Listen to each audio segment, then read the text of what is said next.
நாங்க அதை மட்டும் படித்து விட்டு எங்க ஐயரையாவும் சிறு படிப்பை படித்து விட்டு எல்லாம் வந்திருக்கோம் என்றால் உண்மையான அக்கறையோட, நன்றியோட, உணர்வோட, நம்ம எவ்வளவு ஒரு அன்போட, கருணையோட, மிக மிக லட்சியத்தோட நம்ம வாழணும். எடுத்துக்கணும் ஒவ்வொரு விஷயத்தையும் ஒவ்வொருத்திட்ட இருந்து. அது என்னமோ வந்தோம், நம்ம பார்த்தோம், பேசணும், பழகணும், நம்மளும் ஒரு போட்டோ எடுத்தோம், அவரையும் வந்து பார்த்தோங்கிறதுனால இல்ல. அவங்களுக்குள்ள என்ன விஷயங்கள் இருக்கு நான் ஒவ்வொரு இடத்துலயும் எடுத்தேன். எங்க குரானா பாயிட்ட எடுத்தேன். அவர் இன்னைக்கு மறந்து விட்டாரு என் குருநாதர். அவர் இருக்கிற வரைக்கும் கல்யாண வேலை செஞ்சு இறந்து போயிட்டார். முதலாளியாவே ஆகல.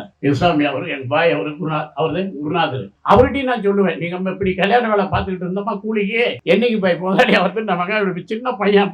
அப்படிலாம் அவர்கிட்ட இருக்கிற விஷயங்களை எடுத்து நான் அதை நவீனப்படுத்தி ஒரு சாதாரண தள்ளுவண்டியை போட்டு ஒரு வியாபாரியா மாறினேன். நான் போய் சமைப்பேங்க. சமைக்கும் போது எனக்கு என்ன தேவைன்னு நினைக்க மாட்டாங்க. நான் சாப்பிட்டோம் இல்ல, தம்ம உடைக்கணும், சீக்கிரம் ஃபங்க்ஷன் நடத்தணும், அவங்கள பரிமாறிட்டு இருப்பாங்க. நான் 4 பேர் வேலையை கூட்டிட்டு போயிட்டு பயந்துட்டு சாப்பாடு கட்டதோ கோச்சுக்கணும்னு காலையில இருந்து நைட்டு வெங்காயம் எல்லாம் முடிச்சு வச்சு கத்திரிக்காய் சட்டி எல்லாம் போட்டுட்டு நம்மளை அவங்க தரக்கூடாது இல்ல, அவங்க பிஸியில மறந்துறாங்க நம்மள. அப்பதான் நினைச்சேன் கூலியே செய்யக்கூடாது. என் தொழிலாளிகளுக்கு கூலிக்கு அனுப்புறதுல அதுக்காக அதை நான் முறையா சொல்ல வரல. நான் அந்த காலத்துல அப்படி பாதிக்கப்பட்டுட்டேன். இந்த காலங்களும் மாறி இருக்குது. இன்னைக்கு காலையில போறவங்க கூட பள்ளிக்கூட சோறு கிடைக்குது. இன்னைக்கு எங்களுக்கு எல்லாம் மத்தியான சோறு கூட கிடையாது. காமராஜர் போட்ட கோதுமை சோறு எங்களுக்கு ஆளுங்கெல்லாம் தெரியும். ஐயா அவங்களுக்கு எல்லாம் இன்னைக்கெல்லாம் அப்படி இல்லை. அப்படிலாம் பாதிக்கப்பட்டு ஒவ்வொரு இடத்துலயும் ஒரு விஷயத்தை நான் எடுத்துக்கிட்டேன் வாழ்க்கையில.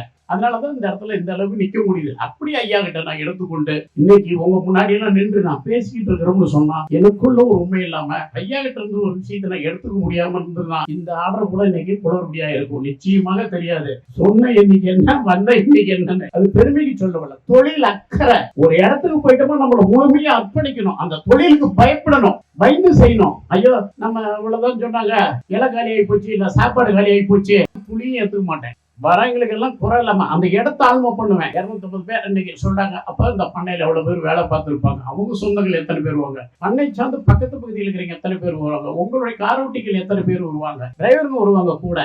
இங்க பணியாற்ற ஏன் கூட பணியாற்ற தொழிலாளி ஒரு 30 பேர் இருப்பான், பரிமாறக்கூடியவன். இதெல்லாம் ஒரு ஆர்டர் கொடுக்குறீங்க சொல்ல முடியாது, கணிக்க முடியாது. நம்ம பங்கனுக்கு வரைகளை சில பேர் கணிச்சிருவாங்க. ஆழ்மை வேண்டும் மனிதனுக்கு. அதே போல ஐயா மனசுல இத்தனை பேருக்கும் கொடுக்கணுங்கிற அந்த எண்ணமும் இருக்கு. அதெல்லாம் புரிந்து கொண்ட வயசுதான் இவ்வளவு சிறப்பா எவ்வளவு நேரம் விருந்து நடத்துறது தெரியுமா? கடைசி எங்க யூடியூப் எங்க தம்பிங்க கேரளால இருந்து வந்திருக்காங்களே, பெரிய ஃபேமஸ் யூடியூபர் அவரு. ஏத்திட்டாங்க டேபிள தூக்கிட்டு போய் அங்க போட்டு பரிமாறிட்டு இருந்தோம். தொழில் அக்கறை. இந்த மாதிரி நூற்றுக்கணக்கான ஆயிரக்கணக்கான விஷயங்களை ஐயா செய்திருப்பாரு அந்த குறித்துல. நம்ம பார்த்தது கிடையாது. இந்த இடத்துல இவ்வளவு பேரு நம்ம கூண்டி கூர்ந்து இருந்து இந்த மகிழ்ச்சியான தருணத்துல இருக்கிறவங்க அவர் எத்தனை திட்டமிட்டு இருப்பார். ஒரு பிரஷர் இல்லை. இந்த பாருங்க அமைதியா உட்கார்ந்து இருக்காரு. நம்ம எல்லாம் சால்வு போட்டுட்டு இருக்காரு. நம்மள எல்லாம் செதுக்கி எங்களுக்கு எல்லாம் சேலம் ஆடாரு பரிமாறிட்டு எங்களுக்கு ஒரு அடையாளத்தை கொடுத்திருக்காரு. உங்களுக்கு முன்னாடி முக்கியமா இஸ்லாமுக்கு முன்னாடி குருநாதர் முன்னாடி எங்களுடைய குரானா பாய் அந்த இடத்துல எல்லாம் உங்க உருவத்துல நான் நினைச்சு பாக்குறேன். நான் சொல்லியிருக்கேன், மசூதியில நான் குவைத்துல உரையாற்றும் போது வந்திருக்காங்க. குவைத்துல